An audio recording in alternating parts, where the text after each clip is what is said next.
10 things you need to know when starting out in voiceover.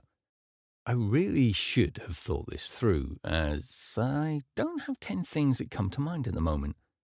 But it sounded like a good round number, so let's go with it. Over the next 10 weeks, I'm going to focus on 10 skills or things you need to know when you first start out on your voiceover journey. The kind of things that make the phrase, "you don't know what you don't know," ring true. Some of these things will be easy and take a small amount of time, and others will be difficult and take a long time and lots of patience. But they are all things that are essential for a successful career in voiceover.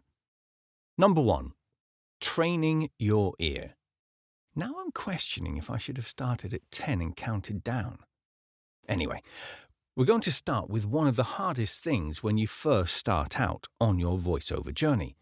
You may be thinking, what do you mean by training your ear? Great question.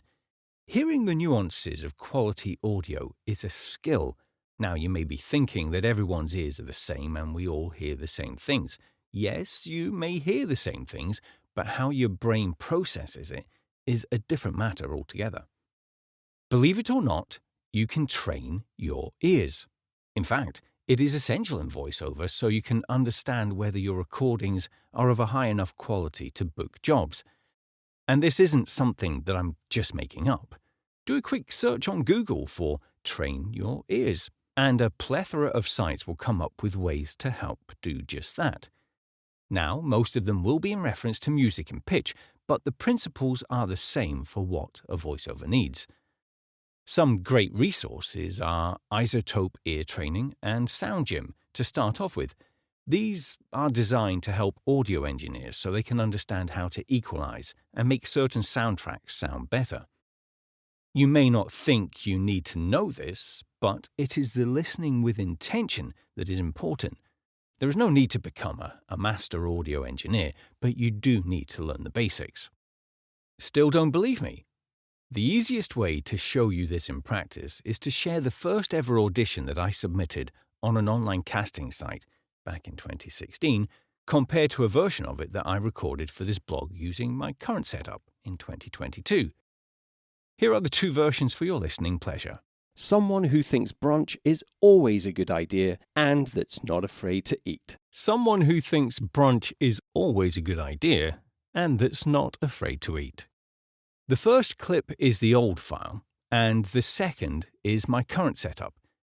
Now, I cringe when I hear that first audition, but it is a very important point to make. I truly thought that audition would book 6 years ago. I didn't have the trained ear to hear that it was terrible. I didn't know what to listen for, and that isn't even discussing the terrible read.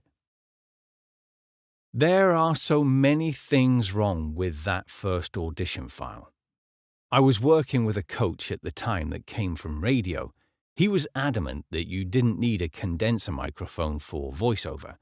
He recommended using a dynamic mic so that room tone wouldn't be so much of an issue. Wrong. You can hear how the dynamic microphone sounds tinny or hollow. It just doesn't have the warm, engaging tone that a quality condenser microphone has. There is also some obvious mouth noise, which isn't great. As the microphone was dynamic, it does not pick up much of the room sound. That is a good thing, as it was recorded in an open room with no sound treatment. The important thing is that you must be able to hear the difference between the first and second clip, and why the second clip is what you should be aiming for. Note, not all dynamic microphones sound bad for VO.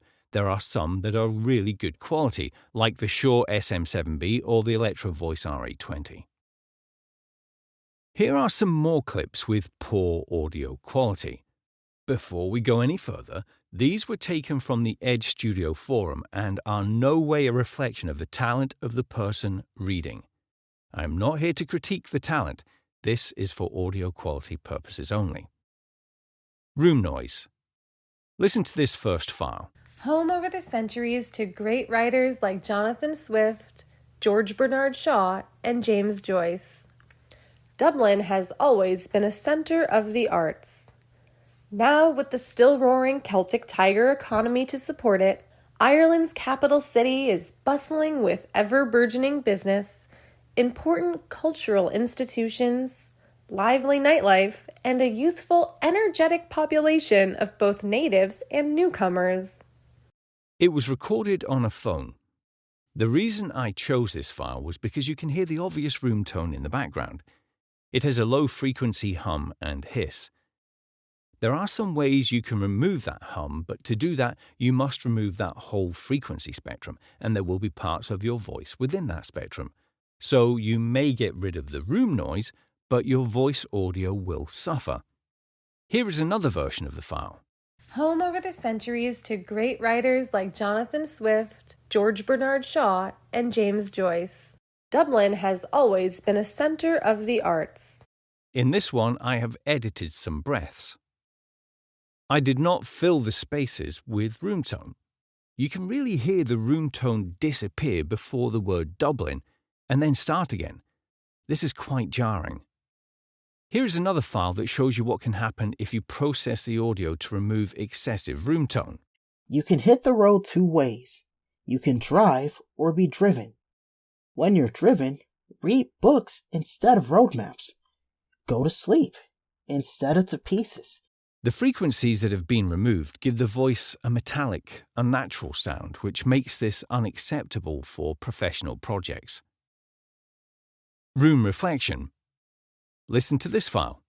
No matter where we live, when it comes to something as important as healthcare, we all want the best. That's why Aetna and US Healthcare have joined forces to create a partnership that will set a new standard for quality and caring. It's an example of how a poorly treated audio space reflects waveforms back into the microphone and give the sound a bit of reverb or echo. It sounds like he is using an okay quality condenser microphone, but the reflections make this pretty much unusable by a top client. What struck me was that the echo was much more pronounced on my studio headphones than my studio speakers. That is why it is important to listen on both. This file also contains a few plosives. These are the sounds of too much air flowing over the microphone. It happens the most at the word forces and to create.